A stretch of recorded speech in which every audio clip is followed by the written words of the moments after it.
antes de acumular riqueza, é preciso transformar a sua maneira de se relacionar com o dinheiro. Sem isso, você não constrói nada. Mesmo que você ganhe alguma bolada na loteria ou você receba uma herança generosa de um parente rico, são muito altas as chances dessa grana virar pó em pouquíssimo tempo.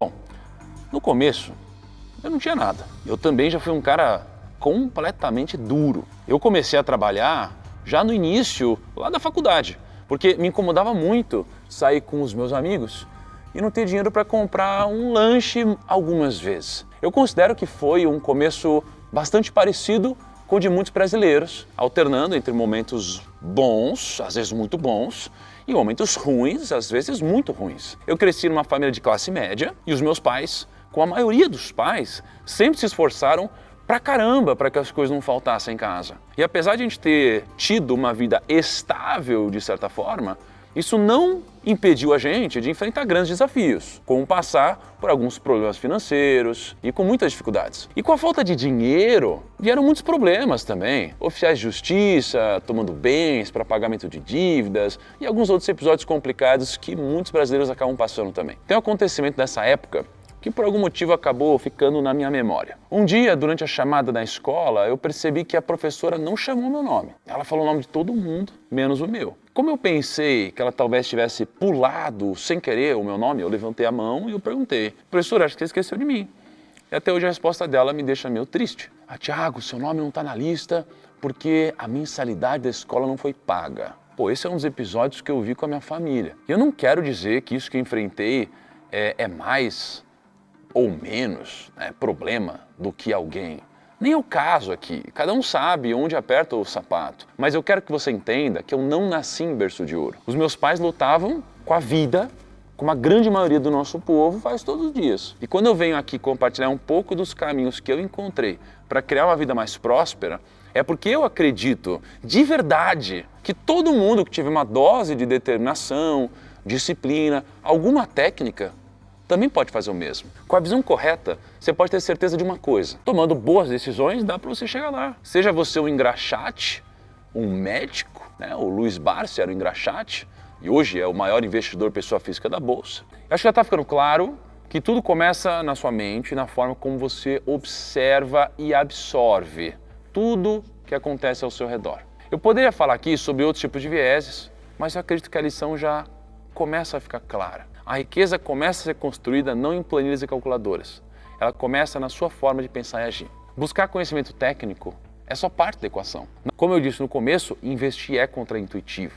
Mas com orientação correta, dá para você chegar muito longe. Uma vez que a gente passar a ter clareza sobre tudo isso, qual é o próximo passo? Como investir de forma eficiente e que realmente me impulsione na direção de construir mais patrimônio? É exatamente isso que a gente vai ver agora. Para começar, aqui vai uma pergunta que eu quero que você responda com total sinceridade. Por que você acha que eu, Thiago Nigro, que nasci numa família de classe média e comecei a minha carreira como garçom, cheguei onde eu cheguei? Você acha que foi sorte? Você acha que foi habilidade nos negócios? Você acha que foi meu talento para me comunicar no YouTube? O meu conhecimento em finanças e investimentos? Qual foi a razão?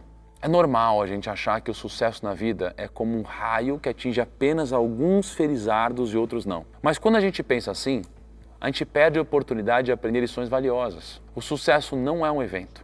O sucesso é um processo. O processo que pode ser aprendido e seguido por qualquer pessoa realmente interessada em pagar o preço. O que eu aprendi estudando o que deu certo em povos muito prósperos ao longo da história é que a gente deve dividir a nossa carteira em 3 partes. 1/3 em negócios, 1/3 em terras e 1/3 em reservas. E eu acho isso fascinante, porque esse é um portfólio que passou no teste mais duro que existe, que é o teste do tempo. Se você se lembra, esse também é o fundamento por trás do meu método de investimentos, a ARCA. O A de ações e negócios, o R de real estate, que seriam imóveis, o C de caixa ou renda fixa e o último A de ativos internacionais. Vamos se aprofundar um pouquinho em cada uma dessas 3 partes.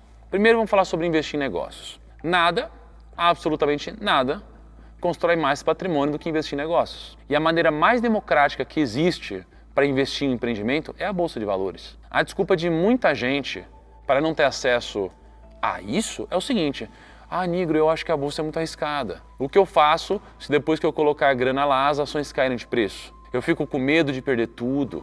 Bom, quem pensa assim, claramente não entende como se deve trabalhar com a bolsa para construir riqueza. E por isso, realmente acaba fazendo besteira e perdendo patrimônio. Coloca uma coisa na cabeça.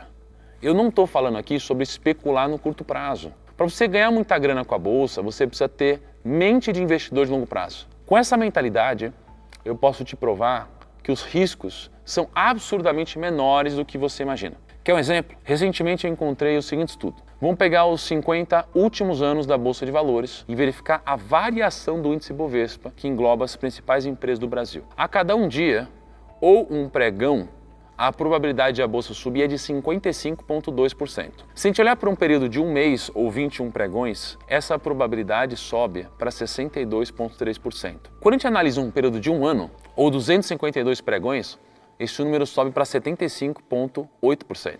A cada 5 anos ou 1.260 pregões, a probabilidade de a bolsa subir já é de 91,8%. E adivinha o que acontece em um prazo de 10 anos ou 2.520 pregões? A probabilidade de a bolsa subir é de 99,9%, quase 100%. Ou seja, se 50 anos atrás você investisse na bolsa e você tentasse adivinhar se no dia seguinte ela subiria ou cairia, você acertaria em 55% das vezes e erraria em 45% delas. Porém, quanto maior o período de observação, maior a probabilidade de ganhos. E entende porque investir em ações de boas empresas não é tão arriscado quanto você imaginava? Não é à toa que caras como Luiz Barsi construíram um patrimônio gigantesco utilizando a bolsa. O segredo está no pensamento de longo prazo e não na especulação. Vamos seguir para o segundo pilar que rege a nossa metodologia de investimentos.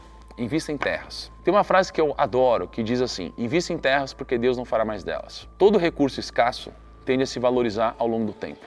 Uma empresa que se ligou nisso muito cedo foi o McDonald's. Confere esse mapa que eu vou colocar na tela. Nele você pode ver as 13.266 unidades do McDonald's nos Estados Unidos. Hoje a empresa tem uma equipe especializada, inteiramente dedicada a monitorar e adquirir imóveis. Mas por que eles se preocupam com isso se o negócio da empresa é vender hambúrguer, batata frita e refrigerante? A resposta está nesse outro gráfico. Vamos entender o que ele mostra. A linha preta lá em cima são as taxas iniciais que eles recebem dos novos franqueados. A parte amarela são os royalties que as franquias pagam. A linha vermelha são as receitas que o McDonald's recebe com os aluguéis dos imóveis. O aluguel cobrado sobre os terrenos faz com que as unidades franqueadas, 93% total, gerem rendimentos até 8 vezes maiores que as lojas próprias. A pergunta que fica é: será que o negócio do McDonald's realmente é vender lanche? Ou é um negócio imobiliário disfarçado de lanchonete? Mas a dúvida que pode pintar agora é: beleza, Nigro, mas então você está dizendo que eu deveria pegar as minhas economias e sair atrás de terreno ou imóvel para comprar, é isso? Não.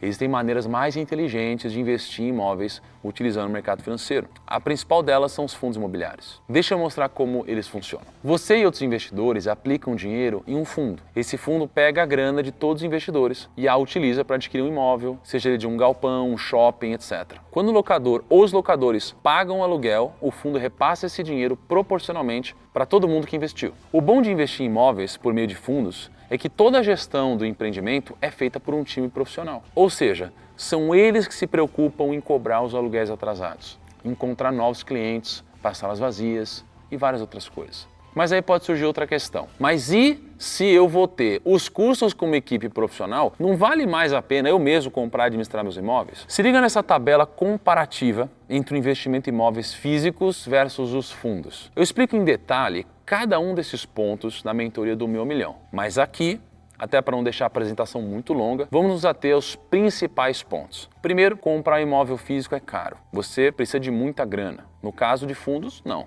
O processo de adquirir um imóvel físico é super burocrático e demanda muito tempo. Para investir em um fundo, basta você ter uma conta numa corretora e acesso à internet. Você faz tudo de casa. Terceiro, os rendimentos mensais de um imóvel físico estão sujeitos à tributação do imposto de renda. Já no caso de fundos imobiliários, você está isento. Em relação ao ganho de capital, aí a balança pende para o imóvel físico, porque existe a possibilidade de vender o imóvel e utilizar o dinheiro para a compra de um imóvel maior. Nesse caso, você não precisa pagar o imposto imediatamente. Quinto lugar, os fundos possuem alta liquidez, que é a capacidade de transformar aquele investimento em dinheiro. Já o dono de imóvel físico pode levar meses ou até anos para conseguir vender imóvel e transformar o seu investimento em capital líquido. Sexto lugar, outro benefício do fundo em relação ao imóvel físico é a possibilidade de poder vender uma parte do seu patrimônio. No caso do imóvel físico, geralmente o proprietário tem que vender tudo de uma única vez, ou fica com a grana mobilizada. Sétimo lugar, esse talvez seja um dos pontos que mais me agrada nos fundos imobiliários. Quando eu invisto em um fundo que aluga sala de um shopping, por exemplo, o risco de inadimplência é bem menor, porque existem várias lojas no local. Já se eu compro e alugo uma casa para um único inquilino e ele não me paga, a minha receita pode cair bruscamente da noite para o dia. Em oitavo lugar, por fim, os fundos são geridos por profissionais que passam 24 horas do dia cuidando exclusivamente dos imóveis. No caso de imóvel físico, você vai ter que investir seu próprio tempo para lidar com todas as questões do negócio. Ok, Nigro, tudo fantástico, mas qual é a rentabilidade de um investimento via fundos? Se você pegar o IFIX, que é o índice que mede o desempenho dos principais fundos imobiliários listados em bolsa nos últimos 5 anos, você vai ver que ele teve um rendimento de 63,95% contra 59,04% do CDI no mesmo período. Os fundos imobiliários que eu tenho na minha carteira já atingiram rentabilidades muito generosas no mesmo período. Mas aqui ficou um aviso. Mais importante do que apenas conhecer quais são os papéis, é importante entender o processo de decisão. Lembra do viés de confirmação que me fez quebrar a cara com a Abril Educacional? Bom, um investidor bem-sucedido sabe que mais importante que o destino é o caminho para chegar até lá.